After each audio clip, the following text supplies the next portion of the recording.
Good.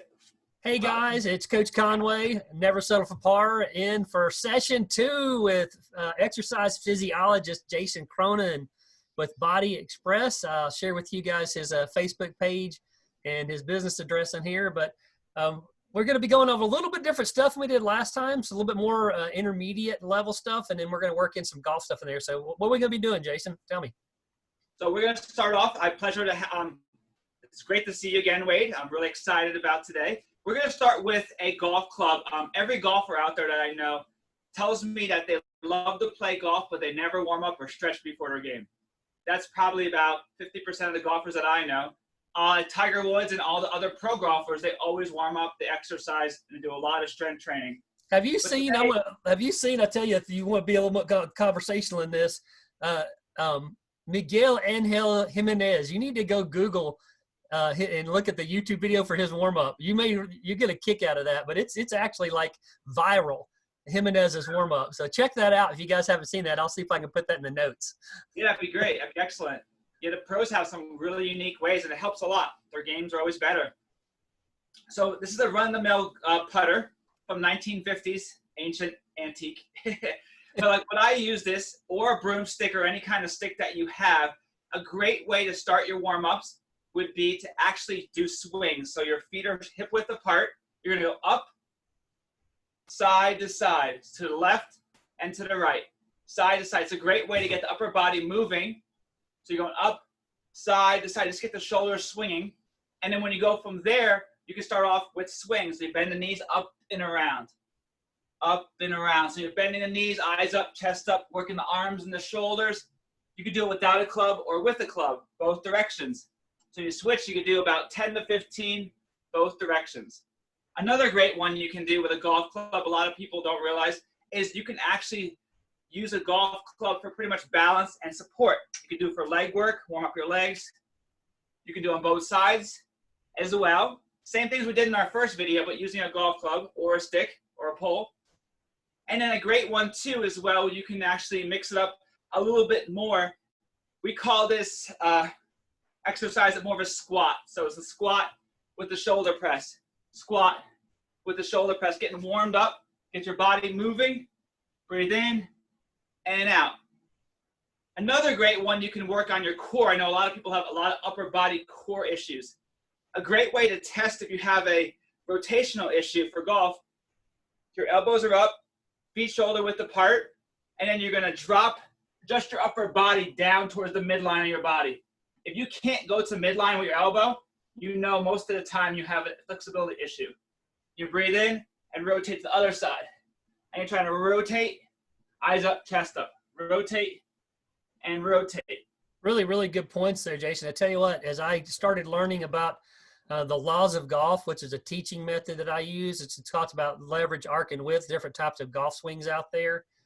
One of the very first things that we do is a rotational test like what you've got. There's several of them that we do. We do one that I talk about that I call, it's kind of like the taking an oath test where you're putting your hand up into the air and you're testing and seeing how far you can rotate your shoulder joint back.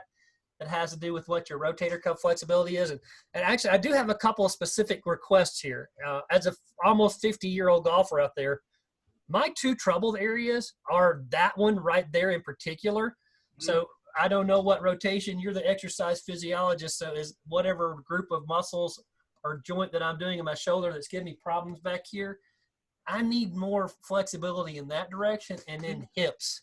I know I've lost a lot of flexibility in my hips. So if you could address those areas today, that'd be awesome. Sure. A lot of times with rotation, a lot of elastic band training is great, where you're doing like a baseball player would actually have a band tied to the wall or a door going down and back, or like a golf swing up and out. So you can actually take your golf club and practice where you're going. It's better outside than inside, but you're going to go up and then across, up and across. You actually do a golf swing with one arm only, and then you switch the other arm, even though you're not righty or lefty, depending on what side.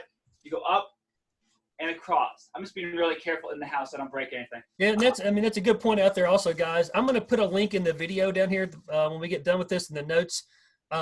I recommend using a weighted short club, and I've actually sold these in the past, but I'll put a link where you guys can find one. Especially people that are traveling, things like that, they've had the same challenge as working in low ceilings, but it's a short weighted golf club. So it's like a half version of a golf club where you could go through the motions. It's got extra weight, so it provides some resistance. That'd be really great probably to do some of these exercises with. And definitely having that same as like a baseball bat, the same thing with a weight on it, or a small club like you were saying, just a handle. A lot of times they make a golf handle with an elastic band tied to it that's made specially for training for golfers or baseball. Haven't seen that. I'll have to check that out. Yeah, a lot of the different magazines that are for like pro sports or power sports, they have a lot of different attachments. Golf Around the World is one of the sites out there that's a big training site. So that's what I'll put the link at, and I'll identify that. And I also forgot, but next time I'll make sure that I got links to your sites in there as well. So I'll add that to my last video for you. What else you got? And also for hip flexibility, like you were just mentioning, yeah. A lot of times, like I was saying before, is that if you don't stretch, you're going to have really tight hips. So we always start with a side-to-side motion, stretching out the inner thigh, side to side. A lot of people don't do inner thigh stretching for their hips. Or also another great one would be a lunge, pushing a hip flexor forward and then down and then back, holding it for 15 seconds, getting a good hip flexor stretch, down and back. And a lot of the leg swings, like I was showing before, leg swings up and out are great for the hips, but also forward and back. So you loosen up the whole hip. And you can, what I do this with martial arts clients too, is rotation with your hips. Rotating out 10 to 15 times, and then rotating in 10 to 15 times. And if you get really creative, you can add your arms and legs at the same time. It's a good way to test your skills. I already fall on the ground after that one, Jason. You can walk and do that. You can do all different types of movements where, like I call it a sumo wrestler, where you step forward and you do a sumo stretch. And you just go all the way around. You probably look really weird at a golf course doing that, but when you're working with the client in let's say you're working with the golfer specifically out there, how do you do this training and how do you communicate with them? Is it a written plan, or do you send them video examples during this time frame? So how do you communicate with them and get them on, here's the things that I recommend for you specifically? How does that work? Yeah, the first thing I'll do is what I do with you is send you a health history and interest profile. Ask about what your weaknesses are or strengths are. Then I'll meet with them. If it's video format, I'll definitely sit down with them probably for a good half-hour video talking about what their body can do right now, how much their flexibility is. If they have bad flexibility, I'll work on a lot of rotational movements. If they have lower back issues, first thing is to strengthen your core and lower back, and then work on the rotational issues and using different tools that they have in the house, like their bands, their weights. I'll try to focus as much as possible on their game, the movements of golf, the rotational movement of golf, the trunk strengthening, the core and lower back, their balance. If they can't stand on one foot, we got to work on balance with them. That's the main concept, is that if you don't have good balance, even when you're on both feet, you still need to have that great rotational movement and power from the hips. It's not really your arms, as you know, it's a lot of hip motion.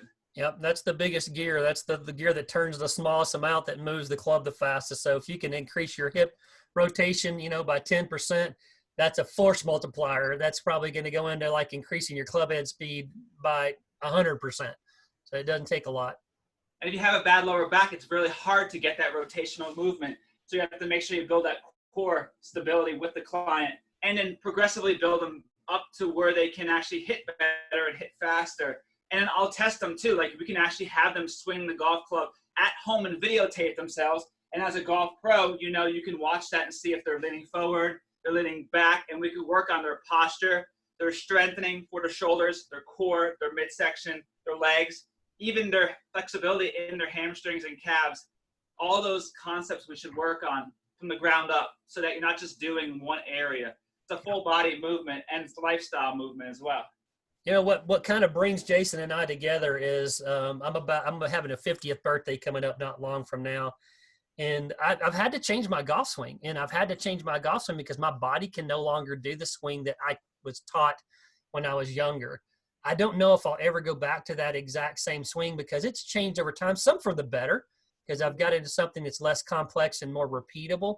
But some of the positions that I used to be able to get my body in, I can't do any longer. And I know that some golf instructors want to teach you a particular method or form, just like I'm a business coach now. Some of the business coaches out there have like a typical formula or typical formula to run you through. And I don't agree with that. You know, the coaching company that I work with, we teach by disc profile. So we try to teach you where you're at and what you need. But, you know, there's still some basic flexibilities like Jason's talking about, balances and things like that you've got to be able to do just to be able to play the sport well. So that's kind of where we're here today. Is I wanted to kind of cue into. So, you know, for me personally, loss of that rotation in my rotator cuff on my right side, and I've had an injury there, is a big deal in my hips. And I'm really hoping, and I noticed this more than anything, a lot of loss of hip flexibility. So he and I are going to be keying out on that some. And hopefully, you know, these things are going to help you guys on your golf swing as I'm learning more about that. He's sharing with this with me. And a great way also for the golf swing is to add a fitness ball. We'll show you some fitness ball exercises standing and also on the ground. But a great one is actually just practice. You have a golf club in your hand, and this can be done for non-golfers as well. And you're going to go up and across, up and across. You can even get a ball with sand in it. You can even take a milk jug and do this, but that motion alone is giving that rotational movement. At the same time, you're forced to keep your shoulder width apart. Another great one for core is your Russian twist, we call it. Just the upper body rotation by itself without the lower half turning. So you're engaging your upper half, not your lower half. And that's going to give you more flexibility in your upper half as well. Another great one, like you were mentioning before, for rotator cuff, I'll come back to the ball. I just want to show that real quick. Another good rotator cuff one, I'll be doing this with your personal training too, Wade, is another right here. Use a pole, and you're going to turn your body sideways. Keep your elbow in tight, and then pull in and out slowly, never letting your elbow come off your side. And then you do the same thing with the opposite, and pull out and back in slowly. A lot of it's like physical therapy, where you're doing the back of the arm straight, called a back burn. That's all rotator cuff. Yep. The supraspinatus, infraspinatus, rear delt, all that through here. It's where you're going back is very tight.